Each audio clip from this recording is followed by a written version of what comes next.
Good Lord.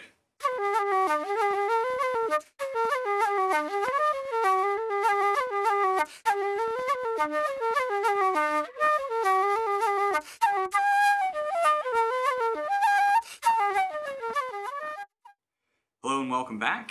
Today we're going to be talking about a tune called Colonel Frasier's, and this comes courtesy of my original flute teacher, Laura McKenzie, out in Minneapolis. And she knew Packy Dagnan, the great flute player, back in the day.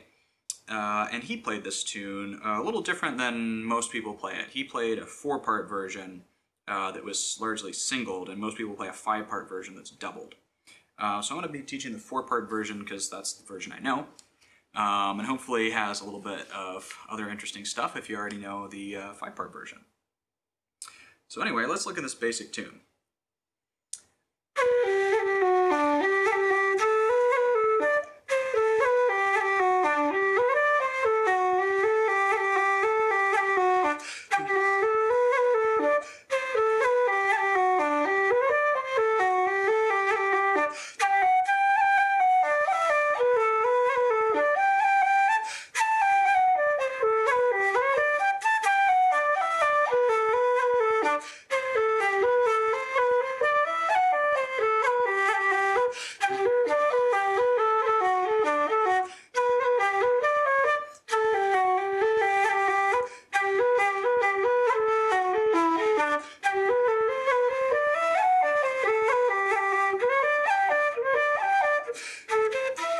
Sorry.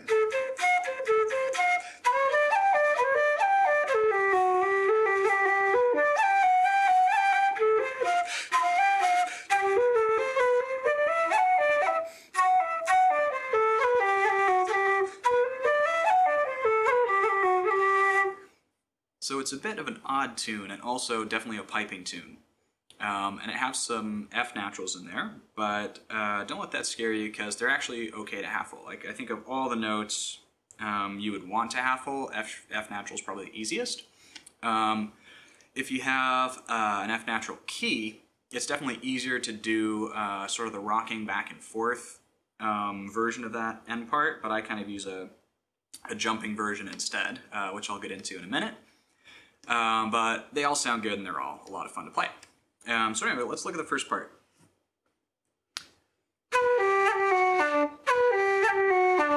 You can tell right away there's some great opportunities to give it some breath punches, especially on that second G and the F sharp.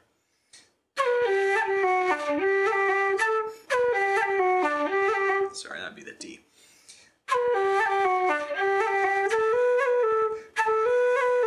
And I use kind of an odd cut there. It's almost somewhere between a cut and a another 8th note. So instead of, it's not, and it's not, it's kind of just a longer cut. Think of it as a longer cut.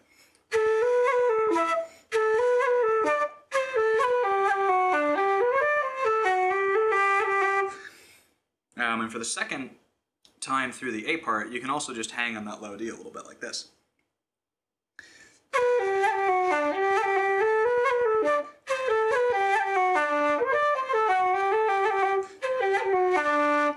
No, I just like that a lot. And then for the B part, let's see.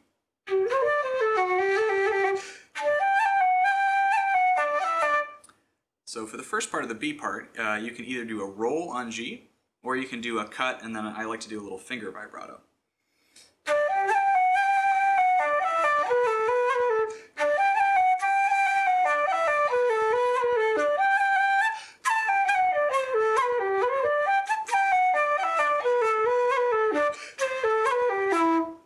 That's not quite how it goes.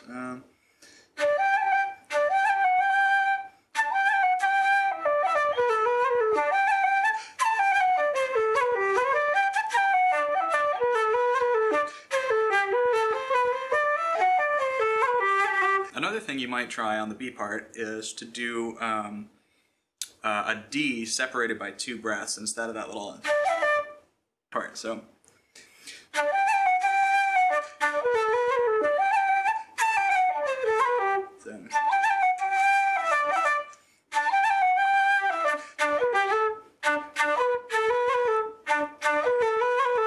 It's not that's kind of a nice way to break it up, and also gives you a chance to take a breath in a tune with very long phrases. So.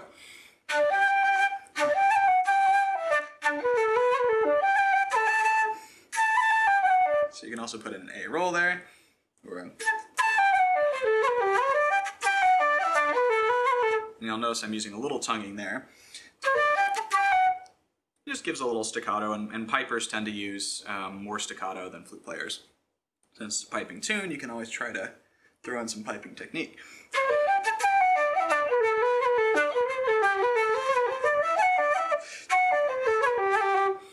And then for the C part, not a lot of variations that I do there, but it's just a great chance to practice making your heavy breath hits cleaner. So.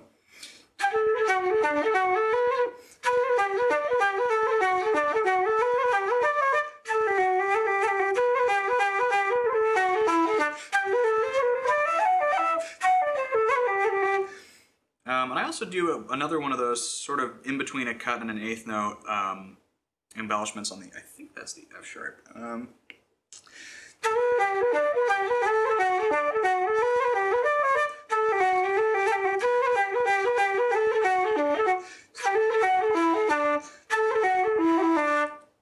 So that little figure there. So you can also go straight back up to the A.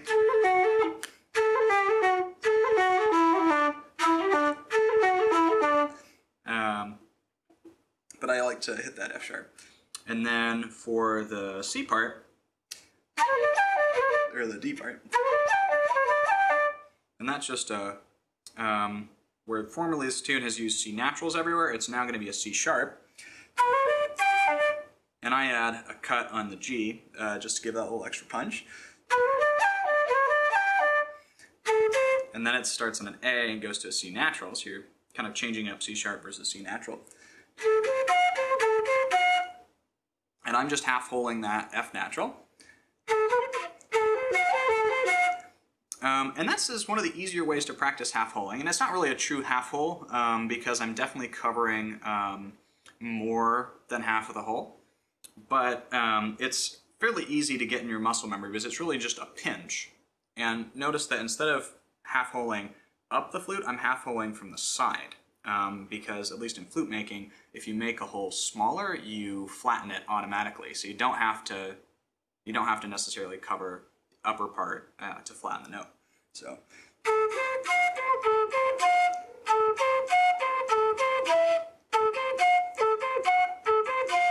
And just play around, see where your flute likes it to be. And you can just tune that by listening to it. So give that a try.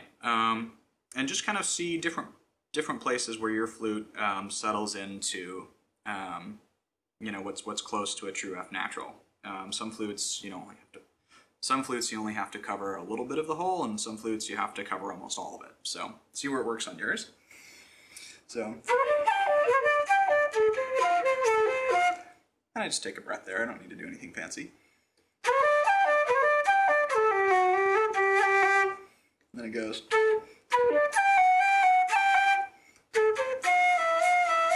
So that's really how the tune goes. That's not how I play it, because I find that to be kind of awkward playing at speed. So if I keep, you can do that rocking motion as well, or just get really good at moving your finger back and forth.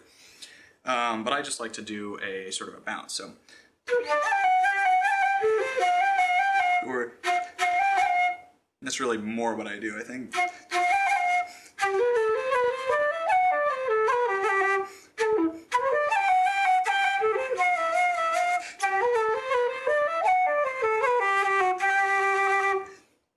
So anyway, this is a really wild tune. It's great fun to play. And I encourage you to play it with some pipers, because it's always fun to listen to what they're doing and seeing if you can adapt or be inspired by any of their specific technique.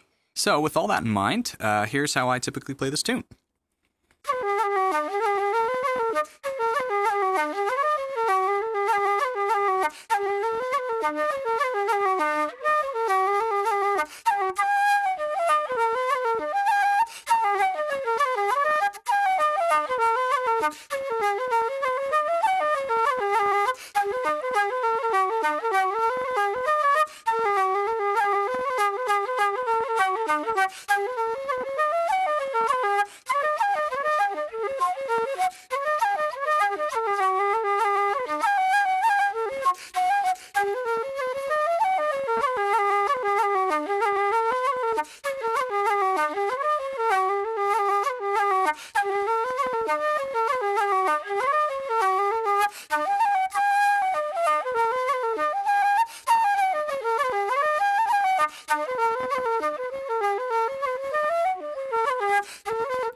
Anyway, I hope this was fun, and thanks as always for tuning in. I'll see you next week.